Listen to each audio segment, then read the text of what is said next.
Welcome to T-SAT. I'm Naresh, history faculty. ఈరోజు మనము ఈ యొక్క వీడియోలో లోడీ వంశం గురించి, ఢిల్లీ సుల్తాన్ల యొక్క యుగ విశేషాల గురించి నేర్చుకుందాము. ఢిల్లీ సుల్తానులలో 5వ వంశం వచ్చేసి లోడీ వంశం అని చెప్పాల్సి ఉంటుంది. అలావుద్దీన్ ఆలాం షా అనేవాడు అసమర్థుడు. అలావుద్దీన్ ఆలాం షా, ఆలాం షా, ఆలాం అంటే విశ్వము, షా అంటే చక్రవర్తి. విశ్వానికి చక్రవర్తి 10 చదరపు కిలోమీటర్లు పరిపాలించడం జరిగింది. ఈ సయ్యదులు అసమర్థులు కావడం వలన రాజ్యము చాలా తక్కువ ప్రాంతానికి పరిమితమైపోయింది. అనేక రాష్ట్రాల గవర్నర్లు స్వతంత్ర ప్రకటించేసుకున్నారు. ఫర్ ఎగ్జాంపుల్ మనకి మహమ్మద్ షా షార్కీ అనే వ్యక్తి జాన్పూర్ కేంద్రంగా ఉత్తర ప్రదేశ్ మొత్తాన్ని ఆక్రమించుకున్నాడు. అట్లా అనేక ప్రాంతాల్లో స్వతంత్ర రాజ్యాలు ఏర్పడిపోయాయి. సో రాజ్యాన్ని, ఢిల్లీ సుల్తాన్ల గౌరవాన్ని కాపాడే ఉద్దేశంతో బహ్లూల్ లోడి ఢిల్లీని ఆక్రమించడం జరిగింది. బహ్లూల్ లోడి వచ్చేసి ఈ యొక్క లోడి వంశ స్థాపకుడు అని చెప్పాల్సి ఉంటుంది. అలావుద్దీన్ ఆలాం షా అసమర్థుడు. అతని అసమర్థతను ఆధారంగా చేసుకుని అనేక రాష్ట్ర పాలకులు స్వతంత్ర ప్రకటించేసుకున్నారు.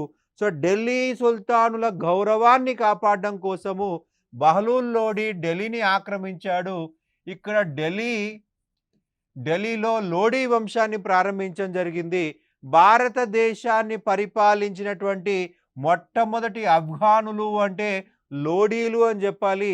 భారతదేశ పరిశీలించినట్లయితే ఆఫ్ఘనిస్తాన్ అనేది దాదాపు 2000 సంవత్సరాలు భారతదేశం భాగంగా ఉంది.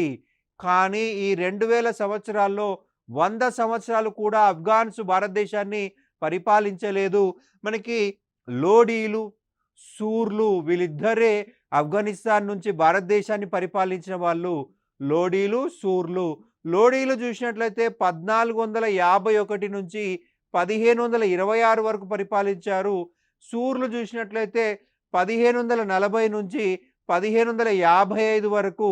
వీళ్ళిద్దరు కలిపిన 100 సంవత్సరాలు కూడా పరిపాలించలేదు. కానీ ఆఫ్ఘనిస్తాన్ని 2000 సంవత్సరాలు భారతదేశం పరిపాలించింది. లోడీలు ఢిల్లీని పరిపాలించిన మొట్టమొదటి ఆఫ్ఘనిస్తాన్ దేశస్థులు. వీళ్ళు వికేంద్రీకృత పరిపాలనకు ప్రాధాన్యత ఇచ్చారండి. ఢిల్లీ సుల్తానులందరిలోకెల్లా అత్యధిక కాలం పాలించిన వాడు బహ్లూల్ లోడి అని చెప్పాల్సి ఉంటుంది. మనకి బహ్లూల్ లోడి పరిపాలన కాలం 1451 నుంచి 1489 వరకు. దాదాపుగా 39 సంవత్సరాలు పరిపాలించాడు. అత్యధిక సంవత్సరాలు పరిపాలించిన ఢిల్లీ సుల్తాన్ అంటే బహ్లూల్ లోడి 39 సంవత్సరాలు పరిపాలించాడండి.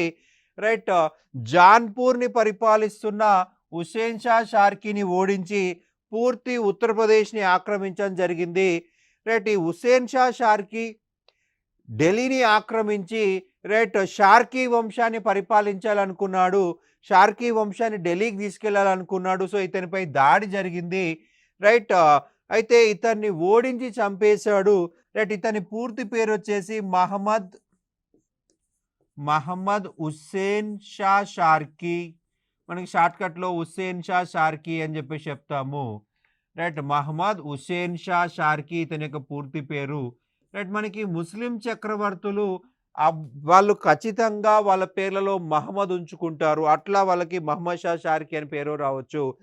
చాలా పెద్ద పెద్ద పేర్లు వాడుకుంటారు, ఎక్కువ బిరుదులు వాడుకుంటారు. ఈ హుస్సేన్ షా షార్కీని ఓడించి జాన్పూర్ని ఆక్రమించాడండి. జాన్పూర్ని ఆక్రమించి పూర్తి ఉత్తరప్రదేశ్ని ఈ యొక్క ఢిల్లీ రాజ్యంలో కలిపేసి రాజ్యం యొక్క గౌరవాన్ని పెంచడం జరిగింది. బహ్లూల్ లోడి యొక్క రెండవ కుమారుడే ఈ యొక్క సికిందర్ లోడి. ఇతని యొక్క అసలు పేరు నిజాం ఖాన్ లోడి. అసలు పేరు నిజాం ఖాన్ లోడి. బహ్లూల్ లోడి యొక్క మొదటి కుమారుడు బర్సారన్. ఈ బర్సారన్ రాజు కావాలనుకున్నాడు. కానీ నిజాం ఖాన్ లోడి తన సోదరుణ్ణి హత్య చేసి బర్సారన్ను చంపేసి సికిందర్ లోడి అనేటువంటి బిరుదుతో రాజు కావడం జరిగింది. ఢిల్లీ సుల్తానుల్లో లోడీలు చిట్ట చివరి వంశం అని చెప్పుకున్నాం. ఈ లోడీలలో అత్యంత గొప్పవాడు సికిందర్ లోడి. సికిందర్ లోడి యొక్క గొప్ప నిర్మాణాలు చూసినట్లయితే 1504లో ఆగ్రా నిర్మాణం ప్రారంభించాడు. 1506 నాటికి నిర్మాణం పూర్తయిపోయింది. 1506లో రాజధానిని ఢిల్లీ నుంచి ఆగ్రాకి మార్చడం జరిగింది. మనకి ఢిల్లీ నుంచి ఆగ్రాకి ఎందుకు మార్చాడయ్యా అంటే ఢిల్లీలో నీటి కొరత ఎక్కువగా ఉంది. ఆగ్రాలో మనకి నీటి కొరత తక్కువగా ఉంది. రెండో అంశం వచ్చేసి గంగా, యమున దోఆబ్‌లో మధ్యలో ఉన్న ప్రాంతం అది. ఇక్కడ తిరుగుబాట్లు అణచాలి అంటే రాజు దగ్గరగా ఉండాలి. తిరుగుబాట్లు అణచడం కోసము రాజు దగ్గరగా ఉండాలి. గంగా, యమున పరివాహక ప్రాంతంలో తిరుగుబాట్లు వస్తున్నాయి. వాటిని అణచడం కోసము రాజధానిని ఆగ్రాకి మార్చాడు. అలాగే వాయువ్య భారతదేశానికి ఆగ్రా చాలా దూరంలో ఉంటుంది. ఢిల్లీ కంటే కూడా ఆగ్రా దూరంలో ఉంటుంది. విదేశీ దండయాత్రల నుంచి తన రాజధానిని కాపాడుకోవడం కోసము రాజధాని ఆగ్రాకి మార్చాడు. ఈయన ఆస్థాన కవి మియాన్ బువా సంస్కృత వైద్య గ్రంథమును తిబ్బి సికిందర్ అనే పేరుతో పర్షియా భాషలోకి అనువాదం చేయడం జరిగింది. తర్జుమా లేదా అనువాదం చేశాడు. మియాన్ బువా అనేటువంటి వ్యక్తి సంస్కృత వైద్య గ్రంథమును తిబ్బి సికిందర్ అనే పేరుతో మనకి పర్షియన్ భాషలోకి అనువదించడం జరిగింది. లోడీ పాలకుల్లో మనకి ఈ యొక్క సికిందర్ లోడీ అత్యంత గొప్పవాడుగా చెప్పుకోవాలి. ఇతను గొప్ప కవి కూడా. సికిందర్ లోడీకి సమకాలీనుడు గురునానక్, సిక్కు మత స్థాపకుడు గురునానక్ ఈ యొక్క సికిందర్ లోడీకి సమకాలీనుడు. సికిందర్ లోడీ కాలంలో పంజాబ్లో దౌలత్ ఖాన్ లోడీ దగ్గర అకౌంటెంట్గా కూడా కొద్ది రోజులు గురునానక్ పనిచేశాడు. కబీర్ దాస్ ఈయన కూడా సికిందర్ లోడీకి సమకాలీనుడే. కబీర్ దాస్, గురునానక్ ఇద్దరు కూడా సికిందర్ లోడీకి సమకాలీనులే. అండ్ సికిందర్ లోడీ గొప్ప కవి. గుల్ రుఖీ అనేది అతని యొక్క పెన్ను పేరు, కలం పేరు గుల్ రుఖీ. గుల్ రుఖీ అంటే పువ్వుల యొక్క సుగంధము అని అర్థము. గుల్ రుఖీ అంటే పువ్వుల యొక్క సుగంధం అని అర్థము. సికిందర్ లోడీ చనిపోయిన తర్వాత ఇబ్రహీం లోడీ రాజు అయ్యాడండి. ఈ యొక్క లోడీ వంశంలో చిట్ట చివరి పాలకుడు ఇబ్రహీం లోడీ. ఇతను ఒక గొప్ప రాజే, కానీ ఆఫ్ఘానులలో ఎవరికి నమ్మేవాడు కాదు. ఇబ్రహీం లోడీ చూసినట్లయితే కేంద్రీకృత పరిపాలనను ఏర్పాటు చేసే ప్రయత్నం చేశాడు. కానీ ఆఫ్ఘాన్స్ అనేవాళ్ళు వికేంద్రీకృత పరిపాలనకి ప్రాధాన్యత ఇవ్వడం జరుగుతుంది.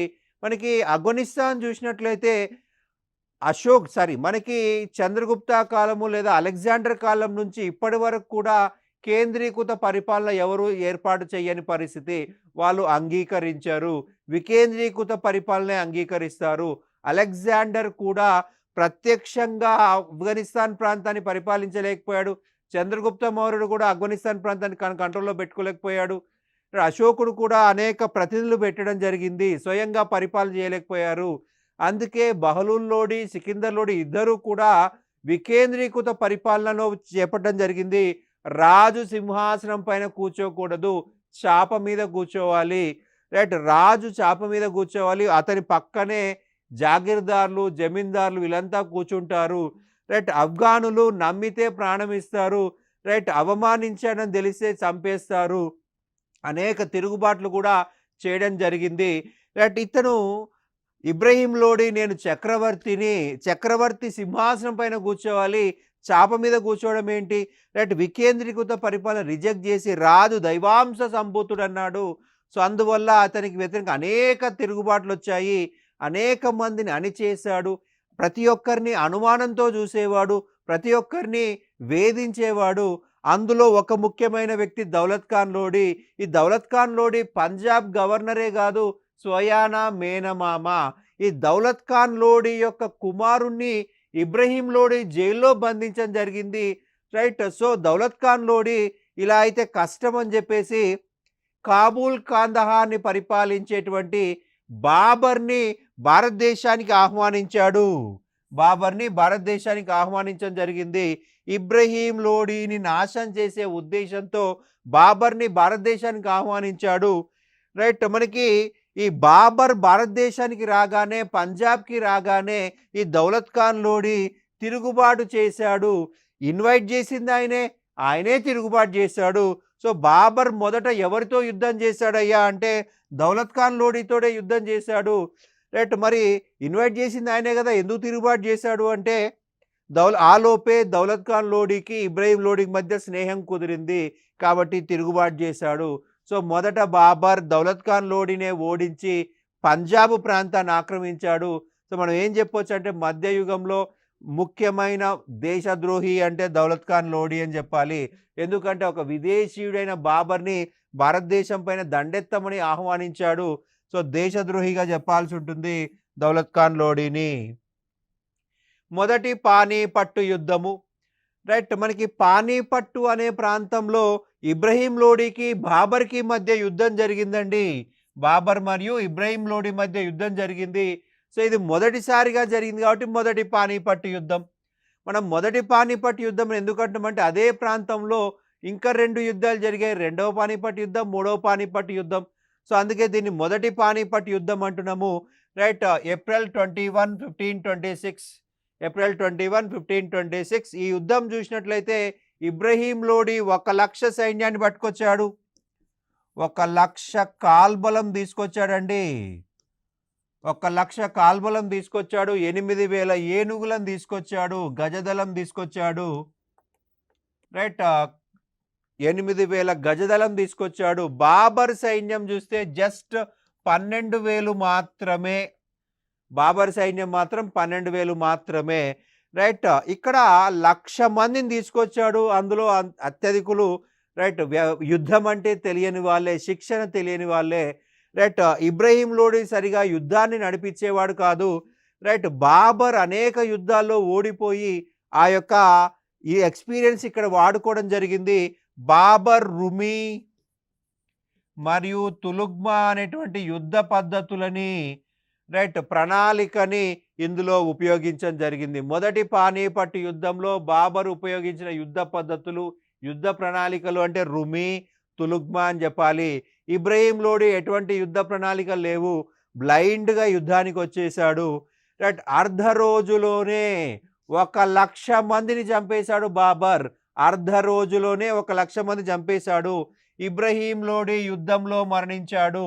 అలాగే గ్వాలియర్ యొక్క రాజు విక్రమ్జిత్ ఇతను కూడా ఇబ్రాహీం లోడీకి సహాయంగా వచ్చాడు. రైట్. గ్వాలియర్ యొక్క రాజు విక్రమ్జిత్ కూడా యుద్ధంలోనే చనిపోవడం జరిగింది. ఇబ్రాహీం లోడీకి సహాయంగా వచ్చాడు కానీ అతను కూడా యుద్ధంలో చనిపోయాడు. మనకు అడిగిన క్వశ్చన్ ఏందయ్యా అంటే గతంలో ఢిల్లీ సుల్తానుల్లో యుద్ధంలో చనిపోయిన ఏకైక చక్రవర్తి అంటే ఇబ్రాహీం లోడీ అని చెప్పాల్సి ఉంటుంది. యుద్ధంలో చనిపోయిన ఏకైక ఢిల్లీ సుల్తాన్ మనకు 1206 కుతుబుద్దీన్ ఐబక్ నుంచి 1526 ఇబ్రాహీం లోడీ వరకు యుద్ధంలో చనిపోయిన ఒకే ఒక్కడు ఇబ్రాహీం లోడీ. ఇబ్రాహీం లోడీ మరణంతో ఢిల్లీ సుల్తాన్ల యుగం అంతమైపోయి భారతదేశంలో మొఘలు యుగం ప్రారంభమైంది. ఇక నెక్స్ట్ మనకి ఢిల్లీ సుల్తాన్ల యొక్క యుగంలో ముఖ్యమైన అంశాలు చూసినట్లయితే వీళ్ళు దేవుని ప్రతినిధులుగా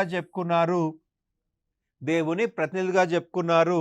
షరియత్కు అనుగుణంగా పాలన చేసిన, ఉలేమా ఆధిపత్యాన్ని అంగీకరించిన బాల్బన్, అలావుద్దీన్ ఖిల్జీ, మహమ్మద్ బిన్ తుగ్లక్లు పూర్తిగా షరియత్ను అనుసరించలేదు.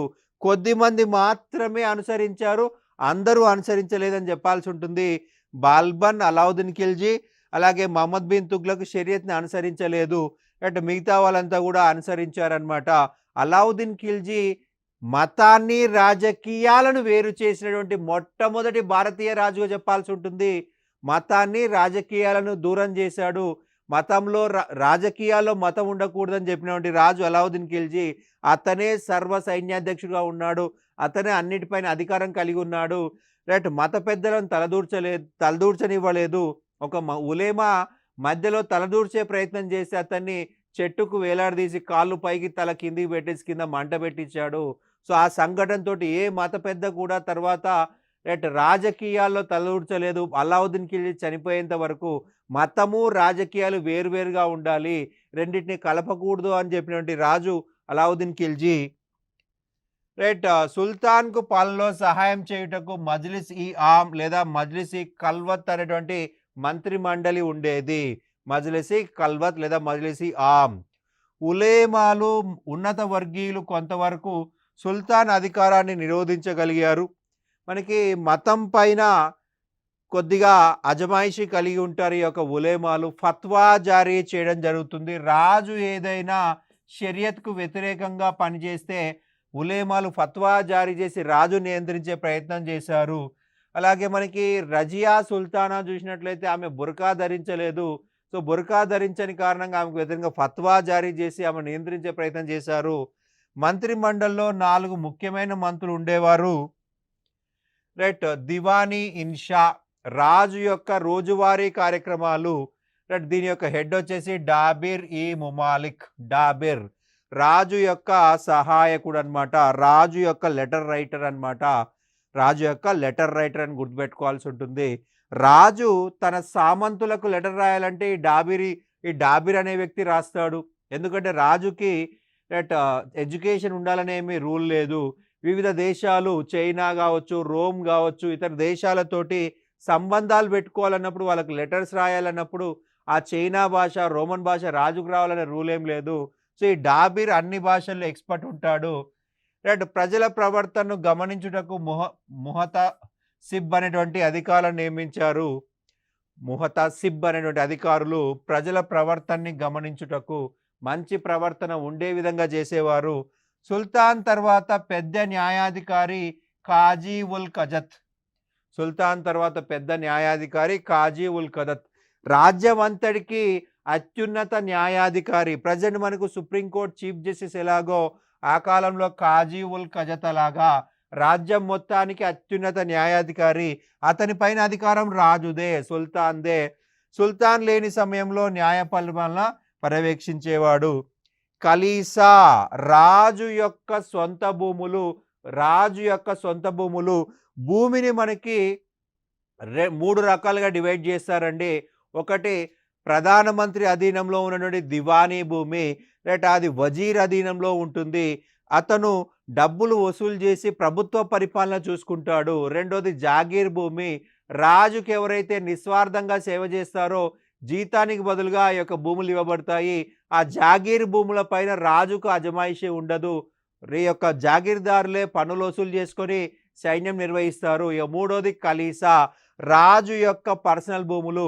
రాజు ఒక బిల్డింగ్ కట్టాలి, ఖలీసా భూముల్లోంచి తీసుకుంటాడు డబ్బులు. రాజు ఒక కొత్తగా సైన్యం పెట్టుకోవాలనుకుంటాడు, ఇందులోంచి తీసుకుంటాడు. రాజు ఒక బిర్యానీ తినాలనుకుంటాడు. సో, అప్పుడు ఆ ఖలీసా భూములోంచి వచ్చిన డబ్బునే వాడుకోవాలి. ప్రభుత్వ డబ్బు వాడకూడదు. ప్రభుత్వ డబ్బు వేరే, ఖలీసా డబ్బు వేరే, రాజు డబ్బు వేరే. అయితే ఈ ఖలీసా భూములని నిర్వహించే అధికారము వజీర్కే ఉంటుంది. ఓకే. మనకు ప్రభుత్వ భూమి వజీర్ కంట్రోల్లోనే ఉంటుంది, రాజు భూమి వజీర్ కంట్రోల్లో ఉంటుంది. రైట్. వజీర్ పన్నులు వసూలు చేపించి రాజు ఖజానాకు పంపిస్తారు. రాజు ఖజానా వేరే ఉంటుంది, ప్రభుత్వ ఖజానా వేరే ఉంటుంది.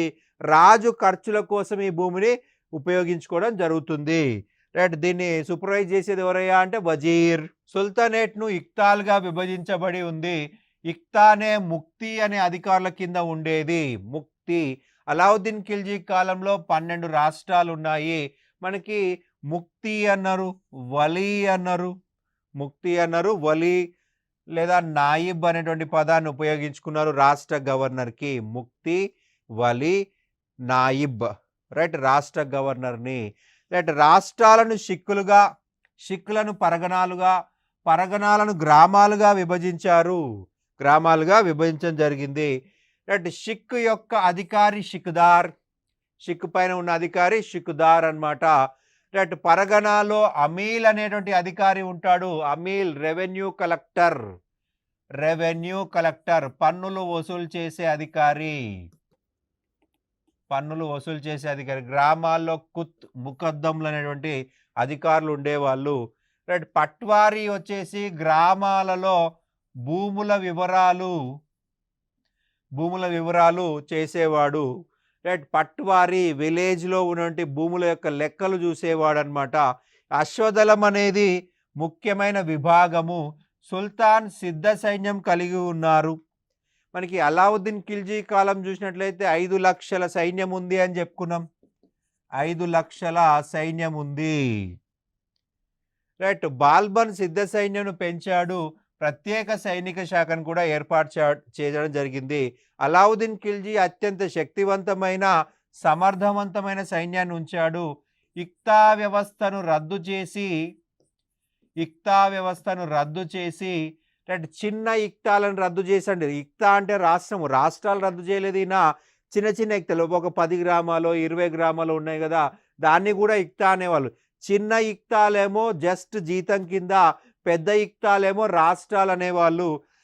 ఇక్తాల అధీనంలో ఉన్న భూములంతా కూడా కలీసాలో కలిపేసి స్వయంగా సమర్థవంతమైన 5 లక్షల సిద్ధ సైన్యాన్ని నిర్వహించాడు. 5 లక్షల సిద్ధ సైన్యాన్ని నిర్వహించాడు. ఒకవేళ సైనికుడు చనిపోతే ఆ సైనికుడుకి వారసత్వం అనేది ఉండదు. వాళ్ళ కొడుకొచ్చి సైన్యంలో చేయడం ఉండదు. అలావుద్దీన్ ఖిల్జీ కాలంలో వారసత్వం అనే దాన్ని వ్యతిరేకించాడు అలావుద్దీన్ ఖిల్జీ. ఫిరోజ్ షా తుగ్లక్ వచ్చేసి సైనిక వ్యవస్థను వంశపారంపర్యం చేశాడు. మనకి అలావుద్దీన్ ఖిల్జీ వంశపారంపర్యం ఆపేస్తే దాన్ని వంశపారంపర్యం స్టార్ట్ చేశాడు. వాళ్ళకు నగదు రూపంలో బదులు భూమి రూపంలో జీతాలు ఇచ్చాడు ఫిరోజ్ షా తుగ్లక్. అమీర్ ఖాన్, మాలిక్ అనేటువంటి బిరుదులని సైన్యాధిపతులకి ఇవ్వడం జరిగింది. కోటలను సంరక్షించుకోవడం కోసం కొత్వాల్ అనేటువంటి పోలీస్ అధికారిని నియమించడం జరిగింది. ఈయన యొక్క ముఖ్యమైన విధి శాంతి భద్రతల పరిరక్షణ, శాంతి భద్రతలు కాపాడాలి. కమ్స్ భూమి శిస్తు, రాజ్యం యొక్క ప్రధాన ఆదాయ మార్గము కమ్స్ మరియు భూమి శిస్తు ఈ రెండు కూడా మనకి ప్రధాన ఆదాయ మార్గాలు అన్నమాట. కమ్స్ అంటే మనం ఆల్రెడీ గత వీడియోలో చెప్పుకున్నాం, యుద్ధంలో దోచుకున్న సంపద. ఈ కమ్స్ అనేది సైనికులకి 4/5 ఇస్తారు, 1/5 రాజుకి ఇస్తారు. రాజుకి ముఖ్యమైన ఆదాయ వనరు అనమాట కమ్స్ మరియు ఈ యొక్క భూమి శిస్తు రాజ్యానికి ప్రధాన ఆదాయ వనరులు. ఢిల్లీ సుల్తాన్ల కాలంలో పర్షియన్ భాష అభివృద్ధి చెందింది. ఈ యుగంలో సైనిక శిబిరాల్లో హిందీ, పర్షియన్ భాషలు అభివృద్ధి చెందాయి. ఈ రెండిటి కలయిక వల్ల ఉర్దూ అనే నూతన భాష జన్మించింది. ఉర్దూ అనేటువంటి నూతన భాష వచ్చింది. ఈ యొక్క ఢిల్లీ సుల్తాన్ల కాలంలో మిశ్రమ సంస్కృతి అభివృద్ధి చెందిందండి. దాన్ని హిందుస్థానీ సంస్కృతి అని చెప్పి చెప్తాము. హిందుస్థానీ సంస్కృతి ఇది ఒక మిశ్రమ సంస్కృతి. పర్షియన్ సంస్కృతి భారతీయ సంస్కృతితో కలగలిసిపోయి ఏర్పడిందే హిందుస్థానీ సంస్కృతి. మనకు బెస్ట్ ఎగ్జాంపుల్ చూసినట్లయితే మనకి ప్రధానంగా మనకి సంగీతము, భారతీయ సంగీతము పర్షియన్ సంగీతంతో కలగలిసిపోయింది. సో ఇక్కడ హిందుస్థానీ సంగీతం ఏర్పడింది. హిందుస్థానీ సంగీతానికి బెస్ట్ ఎగ్జాంపుల్ అని చెప్పేసి ఎగ్జాంపుల్ అడుగుతాడు. మనకు సితార్ అనేది బెస్ట్ ఎగ్జాంపుల్ అన్నమాట. హిందువుల యొక్క వీణను ముస్లింల యొక్క తంబూరాను కలిపేసి అమీర్ ఖుస్రు హిందువుల యొక్క వీణను ముస్లింల యొక్క తంబూరను కలిపేసి అభివృద్ధి చేసిన సంగీత పరికరమే సితార్ అన్నమాట. ఇది హిందుస్థానీ సంస్కృతికి బెస్ట్ ఎగ్జాంపుల్.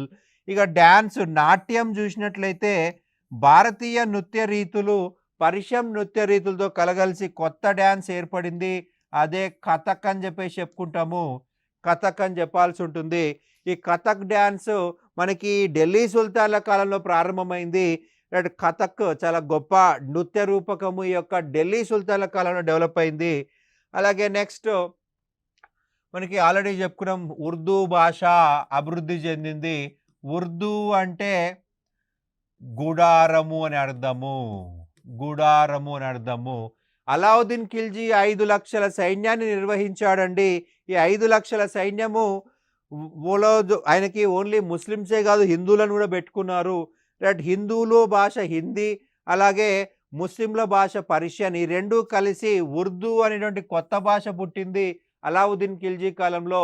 అలావుద్దీన్ ఖిల్జీ సైనిక గుడారంలో అభివృద్ధి చెందింది కాబట్టి దానికి అదే పదం పెట్టారు, ఉర్దూ అనే పదము పెట్టడం జరిగింది. ఉర్దూ అంటే సైనిక గుడారము లేదా గుడారాల భాష అని అర్థము. ఇది ముస్లింల భాష కాదు, హిందువుల భాష కాదు, భారతీయుల భాష.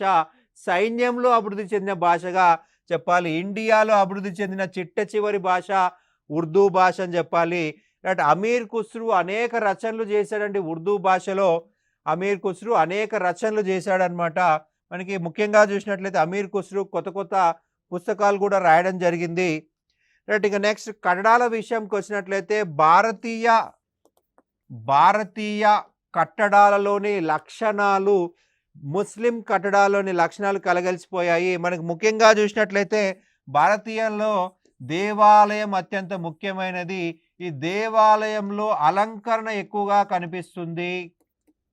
స్తంభాలు కనిపిస్తాయి, భీములు కనిపిస్తాయి, కలశం కనిపిస్తుంది. ముస్లిం ఆర్కిటెక్చర్లో భాగంగా మనకు ప్రధానంగా మినారులు కనిపిస్తాయి, గుమ్మటాలు కనిపిస్తాయి, ఆర్చులు కనిపిస్తాయి. ఈ యొక్క ఢిల్లీ సుల్తాన్ల కాలంలో ఈ రెండు కలిసిపోయాయండి, కలిసిపోయాయి. రైట్. మనకి ప్రధానంగా ఈ రెండు కలిసి కట్టబడినటువంటిదే మనకి మహల్, హజర్, సితూన్ అని చెప్పేసి చెప్పుకోవాల్సి ఉంటుంది. మహల్ అంతఃపురము, హజర్ 1000, సితూన్ స్తంభాలు, 1000 స్తంభాల అంతఃపురము. మనకి ఇస్లాం సాంప్రదాయం ప్రకారము స్తంభాలు కట్టరాదు. ఎందుకంటే ఇస్లాం సాంప్రదాయంలో ముఖ్యమైనది మసీదు. మసీదుల్లో శుక్రవారం ప్రేయర్ అనేది చాలా ముఖ్యమైనది. రైట్. శుక్రవారం ప్రేయర్ తర్వాత మత పెద్ద ప్రవచనాలు ఇస్తాడు. ఆ ప్రవచనాలు అనేది ఫేస్ చూస్తూ వినాల్సి ఉంటుంది. సో ఫేస్ చూస్తూ వినాలి కాబట్టి మధ్యలో పిల్లర్ ఉందనుకోండి, స్తంభం ఉందనుకోండి, ఆ మత పెద్ద ఫేస్ కనిపించదు. అందుకే పిల్లర్లు కట్టరు. అయితే ఇక్కడ మనకి సెక్యులర్ బిల్డింగ్స్లో ఈ యొక్క స్తంభాలు వచ్చేసాయి. మనకు మహల్, హజర్, సితూన్ వచ్చేసి ఒక రాజ అంతఃపురము. అంతఃపురంలో ప్రవచనాలు ఉండవు కదా, సో కలిపేశారు. అలాగే మనకి మహల్, హజర్, సితూన్. రైట్. జమియత్ ఖానా మసీదు ఇండియాలో కట్టబడినటువంటి మొట్టమొదటి ఇస్లాం సాంప్రదాయాల ప్రకారం కట్టబడిన మసీదు. ఇస్లాం సాంప్రదాయాల ప్రకారం కట్టబడ్డ మసీదుగా చెప్పాల్సి ఉంటుంది జమియత్ ఖానా మసీదు. అండ్ మనకి భారతదేశంలో అనేక నిర్మాణాలు చేపట్టారు. సమాధుల పితామహుడు అని చెప్పేసి ఈ యొక్క ఇల్తుత్మిష్ చెప్పడం జరుగుతుంది. ఢిల్లీ సుల్తాన్ల కాలంలో నిర్మించబడ్డ అతి గొప్ప సమాధి అంటే సికిందర్ లోడి సమాధి. ఈ సికిందర్ లోడి సమాధి చూసినట్లయితే గార్డెన్ లోపల కట్టారు. చుట్టూ గార్డెన్స్ ఉన్నాయి. గార్డెన్ మధ్యలో సికిందర్ లోడి సమాధి కట్టారు. మనకి లోపల మనకి అష్టభుజి ఉంటుంది. 2 గుమ్మటాలు ఉన్నాయి. ఒక గుమ్మటం లోపల మరొక గుమ్మటము. ఇది ఒక న్యాచురల్ ఏసీ లాగా పనిచేస్తాయి అన్నమాట. న్యాచురల్ ఏసీ లాగా పనిచేస్తాయి. అష్టభుజి ఉంటుంది, గుమ్మటాలు, 2 గుమ్మటాలు, ఒక డోమ్ లోపల ఇంకొక డోమ్ అని కనిపిస్తుంది. రైట్. మనకి చాలా చక్కగా నిర్మించారు సికిందర్ లోడి సమాధి. ఢిల్లీ సుల్తాన్లో గొప్ప సమాధి అంటే సికిందర్ లోడి సమాధి. ఇక నెక్స్ట్ చూసినట్లయితే అమీర్ ఖుస్రు. భారతదేశ చరిత్రలో మొట్టమొదటి దేశభక్త కవి అంటే అమీర్ ఖుస్రు అని చెప్పాలి. అమీర్ ఖుస్రు తల్లిదండ్రులు మనకు ఉజ్బెకిస్తాన్ దేశం నుంచి భారతదేశానికి వచ్చారు. పటియాలి అనే గ్రామంలో జన్మించడం జరిగింది.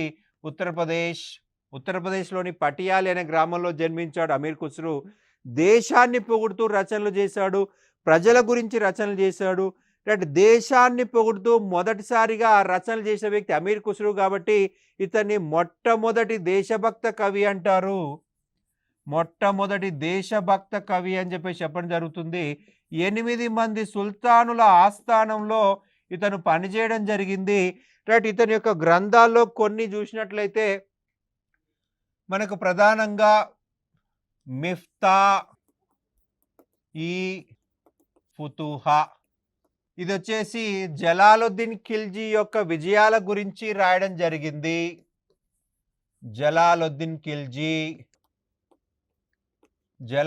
ఖిల్జీ విజయాల గురించి మిఫ్తా ఇల్ ఫుతుహా అనే గ్రంథాన్ని రాయడం జరిగింది. అలావుద్దీన్ ఖిల్జీ విజయాల గురించి చూసినట్లయితే ఖజైన్ ఉల్ ఫుతుహత్ అలావుద్దీన్ ఖిల్జీ విజయాల గురించి రాయడం జరిగింది. అలాగే మనకి తుగ్లక్ నామా ఈ గ్రంథము గియాజుద్దీన్ గియాజుద్దీన్ తుగ్లక్ పైన రాయడం జరిగింది. రైట్. ఇవి కొన్ని ముఖ్యమైనటువంటి పుస్తకాలు. అషికా, దేవలదేవి, అలాగే ఖిజిర్ ఖాన్ల యొక్క ప్రేమాయణం, లైలా మజ్ను. లైలా మజ్ను అనేది ఒక ఇమాజినరీ స్టోరీ అండి. Imaginary story. వీళ్ళు అసలు లేరు, ప్రేమ నిజ జీవితంలో వర్తించదు, కథలకు మాత్రమే సరిపోతుంది. ఇక ఫైనల్గా ఒక చిన్న స్టేట్మెంట్తో ముగించేసుకుందాము. చిన్న స్టేట్మెంట్. రైట్. భారతదేశాన్ని భూలోకంలో స్వర్గంతో పోల్చాడు అమీర్ ఖుస్రు. భూలోకంలో స్వర్గం ఉందంటే అది ఇదే, అది ఇదే, ఇంకేదో కాదు, అది ఇదే అని చెప్పేసి రైట్ భారతదేశాన్ని వర్ణించడం జరిగింది అమీర్ ఖుస్రు. అలాగే రైతులు కార్మికుల యొక్క చెమట చుక్క రూపాంతరాలే రాజు కిరీటంలోని వజ్రాలు, వైడూర్యాలు, ముత్యాలు అని చెప్పేసి రైట్ శ్రామికుడి గురించి కూడా మాట్లాడడం జరిగింది అమీర్ ఖుస్రు. రైట్. ఇదండి మనకు ఢిల్లీ సుల్తాన్ల యొక్క సమాచారము. Thank you.